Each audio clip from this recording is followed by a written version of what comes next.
Babalik tayo dun sa kung paano tayo nilikha ng Diyos. Okay. Babalikan ko na ang mahalagang mensahe ngayon. Makinig na kayo. Okay. So, we have to impose self-discipline and self-control sa atin para masunod natin ang kalooban ng Diyos. Tatandaan niyo ang sinabi ng Panginoon, hindi lahat na tumatawag sa akin ang Panginoon, Panginoon, hindi lahat na umawit sa akin, hindi lahat na tumugtog para sa akin, hindi lahat na nangaral ng mabuting balita, nagpagaling ng may sakit at nagpalaya sa mga demonyo ay makapapasok sa kaharian ng langit.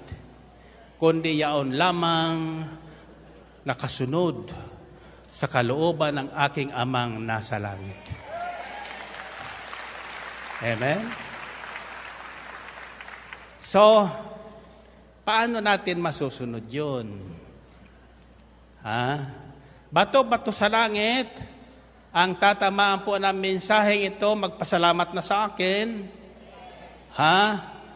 at wag matutulog mamayang gabi.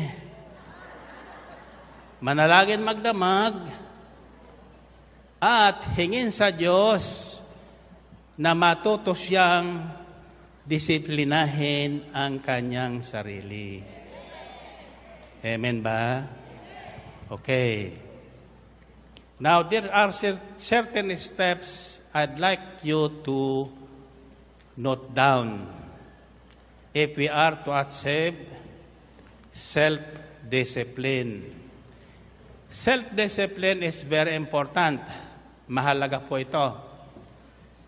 Hindi lang sa biyahe natin papunta sa langit, kundi sa buhay natin araw-araw. Bakit marami nga ba ang nagkakasakit? Sapagkat wala silang disiplina sa sarili. Walang disiplina sa pagkain, walang disiplina sa pag-inom, walang disiplina sa lahat ng bagay. Kadalasan sa atin, out of control na. Out of control tayo. Kaya ngayon, pag may sakit na, lumalala. Bakit? Sinabi kasi na huwag kakain ng matamis dahil may diabetes. Ang gusto-gusto naman, matamis. Totoo hindi. Sinabi ng huwag nang masyado sa crispy pata sapagkat malapit ka nang atakihin. Pag nakakita ng crispy pata, patikim. Kaunti lang. Paunti-unti, naubos na yung isang hita ng crispy pata. Walang disiplina, di ba? Okay. How could we achieve self-discipline? Lalo na po sa loob ng gawain. First is, set a goal. Maglagay tayo ng hangganan, direksyon. Saan ba tayo pupunta? Sa impyerno o sa langit? Sino gusto sa langit? Then, magkaroon tayo ng hangaring makarating sa langit. Amen? Nakakita na kayo ng isang basketball player na kahit na malayong-malayo, nasa gitna ng court na ipapasok niya ang bola. Paano nila gawa yun? They imposed self-discipline on their training, on every food they eat, time, everything. Mayroon po yun nilalakaran. Sarili niya. Mayroon siyang sariling batas para sa kanyang buhay, para marating niya yung gusto niyang marating. Amen? Gusto mong yamaman? Ha? Una, desire to become rich. It's not bad to become rich. Ha? Gusto mong lumigaya ang buhay mo? Ha? Anong instruction sa Biblia? Sa Diyos mo hanapin ang kaligayahan, lahat ng pangarap mo, Kanyang ibibigay. Amen ba? So pangarap, goal is pangarap. Magkaroon ka pangarap sa buhay. Ako, ang pangarap ko talaga, ngayon, makita kayong lahat.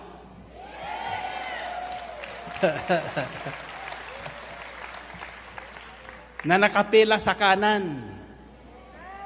Pagdating ng panahon, diba? 2 pila. Kaya matuto na tayong pumila. Sa kanan at saka sa kaliwa. Yung nasa kanan, ngingitian agad ng Panginoon. At ang sabi ng Panginoon, welcome. Now enter to the kingdom that God has prepared for you from the beginning of time. Kayong nasa kanan na niya, sige, pasok na doon sa kahariang inilaan sa inyo nung una pang panahon. Ayun. Sabi naman sa kaliwa, kayo nasa kaliwa. Mula pa noon, laging nasa kaliwa. Kumakaliwa. Maraming kaliwa. Kaya doon kayo sa impyerno. Sino yung nasa kaliwa? Yung nagsasabi, nagpalayas ng demonyo, nagpagaling sa may sakit, naglingkod, nagpaulan, no? Subalit, hindi naman nagbagong buhay. Hindi nagbagong buhay. Amen? Basahin niyo ang Matthew 25, na dunong po yan. Sa bandang huli, nandoon ang sentensya. Now, to be sure that we will be on the right line, nasa kanan tayo, then you set a goal. Pangunahin natin hangarin yung makarating doon. Kung saan tayo tinawag ni Kristo Jesus na ating Panginoon. Tinawag tayo para sa buhay na walang hanggan, wala nang hirap, wala nang tiisin, wala nang luluha, wala nang magugutom, wala nang magkakasakit. Everything is perfect. Yung namatay na matanda, na kulubot, di mo kilala doon. Sapagkat inat na inat doon. Bagong-bago. Bakit? Ang ating dataglayin na katawan ay maluwalhating katawan tulad ni Kristo Jesus nating Panginoon. So, say the word goal. Ano yung goal? Yun yung nasa dulo. Yun ang ating tinitingnan. Ang basketball player, football player, tinitingnan yung kanilang papasukan ng kanilang bola.